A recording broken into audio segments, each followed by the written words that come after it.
Miks ta ei teinud häält? Võib-olla sellepärast ei teinud, et te tegite samal ajal häält.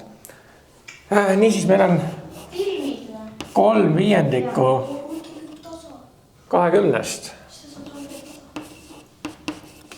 Ja on öeldud, et tuleb ühe osa kaudu arvutada see väärtus. Mis siis oli? Kaspari meetod oli see, et me jagame selle kõigepealt 3-ga. Nii, selle ma teen küll teist värvi. Et kui me selle jagame 3-ga, siis me saame 1/5, eks. Ja nüüd me rakendame seda 1/5 selle peale, ehk siis me korrutame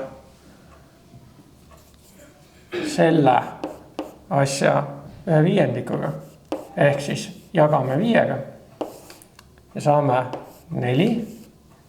Ja see 4 on vaja siis veel selle 3-ga korrutada.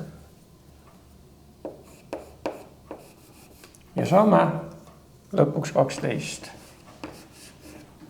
Ehk siis see 3 läheb siia ja see 1/5 läheb siia. Kuidas see on 5/3 see ei ole see on 3 osa 5, aga meil oli vaja ühe osa kaudu. Seega üks osa kui paljust. Noh, jagame 3-ga, saame 1/5. See on jagamismärk seal.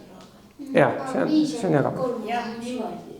Ei, kui me jagame osamäära, siis me jagame seda ülemist asja ainult. Ja.